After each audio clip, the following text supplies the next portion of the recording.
and understand the person that's deep inside. You know his pictures, you've seen his awards, you've seen all of those good things.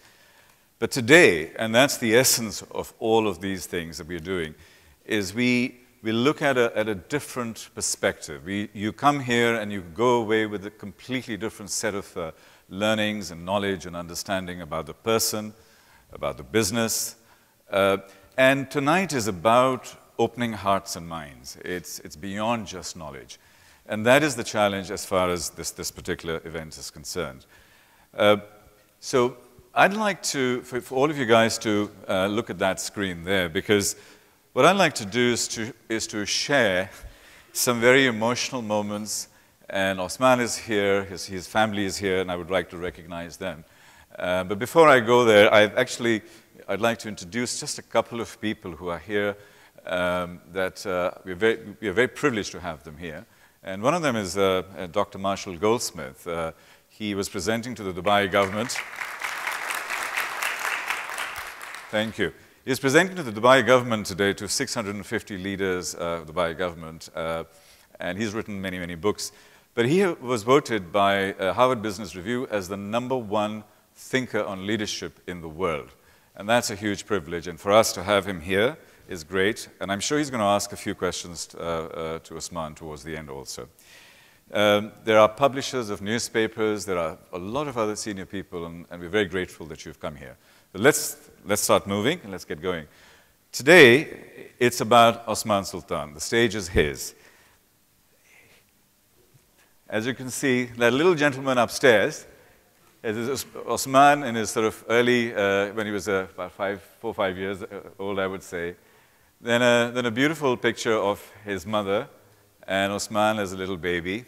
You see, he is actually human. He does, you know, he's got these family pictures. He's not just the big do CEO. The next picture is his dad. And he played a very important part in Osman's life, so we'll talk about that in a second. The next one is when, you know, I think it's probably the early 70s or mid-70s when Osman was, he was a dude, as you can see. And the picture on the right, I think, is more suited to applying for a movie star position in Hollywood rather than in telecoms. So that's my view on that picture. This is a few of his accolades. He's won all sorts of prizes and awards. The picture on the top left is one of his major parts of his career, which was at Mobinil in Egypt, and that's the management and executive team there. The picture at the bottom left-hand corner is the DO executive team, where he's currently the CEO. And the picture on the right, of course, is Osman animated and focused, talking to Sheikh Mohammed, the ruler of Dubai. So he's done a lot of these things. This is a stunningly beautiful picture, and whoever did the portrait needs to get a prize. This is Osman, his wife, and his 5 kids. And he's a family man, and this really epitomizes a lot of him and his values that he lives with. And today we're going to be talking about that too. So just a close-up. That's his dad, and we'll talk about his dad and the influence of his dad in his life. That's really cute. Am I allowed to say that, Osman? Did you, at that age of 4 or something, did you imagine you're going to be sitting here looking out, you know, those eyes? That's the dude picture. That's the Hollywood picture. And these are the others we just mentioned. This was very recently at the Forbes conference. He won the CEO award there. This is something that Osman, and we will talk about this in a second, it's a quotation from him, and we'll refer to it again and again in terms of his business positioning and his leadership positioning. To be stubborn on the vision, practical, pragmatic, flexible and demanding on the execution, and it's never to forget the people. I think that's the ethos of the man. And we will now talk about his life, his journey, up close and personal. May I please invite Mr. Osman Sultan to come in and grace the occasion.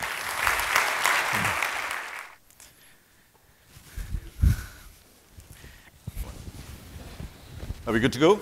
We're very good to go. Okay. You tell me.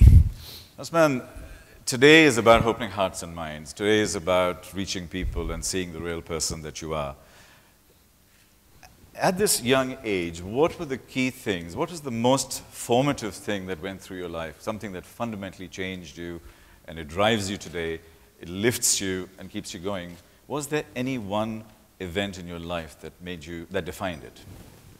Well, if we're talking, you've crossed different ages, but certainly when you grow up and you're a teenager in a country like Lebanon, and you see what happened in this country, you cannot remain the same person. So, I mean, all other things would be just PR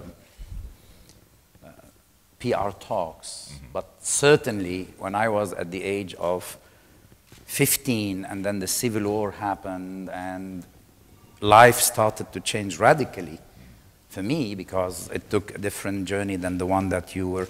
That is certainly something that I will consider a fundamental event in the transformation. So how did it define you? Did it make you more bold? Did it make you more creative in your approach? Because, you know, you left a war-torn country and then you went into France. And then you went to university. What were your emotions at that point in time? Well, it starts by teaching you what I call how to cross borders. And I think that in my life has been something very important. It teaches you to start trying to understand the other, quote unquote, because when you are in such the other in dramatic conditions means differently. And this follows you because I like to think that every time I stand in a business discussion or in a business meeting with a team with different opinions, I develop this way of thinking, okay, why is he thinking like this? Where is he coming from? And then figure out how to bridge things. It Right. can happen at the level of a discussion with two of your executives, but then it can happen at a more vital and probably more fundamental way, as I said. And this journey, this way of structuring things in your mind started there probably when I was 15. Okay. When we are still in the early days, you know, can you think of the things that you screwed up on, and what did you learn from them, and how they are translating in today's times? Yes, of course. I mean, I'll ask the question again later, what you screwed up on in your business life, but in the early days, because we all do. Yeah. Well, let me tell you something. As you can see, I mean, I come from a very conventional environment. My father, that you very kindly showed, and this is very emotional, is a banker. Worked all his life in a bank. My mother is a housewife with a very traditional way. So I was raised to think of things in a traditional way. And at that time, probably, I was supposed to follow a path in terms of, you know, studying. And I knew at some point that, and I was in that path, and that you said, what is changing you, how this impacted you. You know, I was, at some point, I had this feeling that if I move in the path of philosophy, poetry, things that I'm passionate about, that will be for me, happiness. And then as I said, Civil War happened, and when you are in a different, and I went to study in Paris, and then you have to think, okay, you need something pragmatic, because you don't know if, we didn't know if we could come back to the country, we didn't know what will happen to the country. So the normal path, if I said to my parents, I want to go and study philosophy, or I studied thing, that would have been. So, you know, in this, you have to become a doctor, you become an engineer, that were the things. So I had what it takes to become an engineer, probably not a brilliant engineer, and at some point I realized that I will never work as an engineer. So I'm an engineer by accident, and that is what I consider as a waste, something that I did because I studied this, but never this because that was not the passion.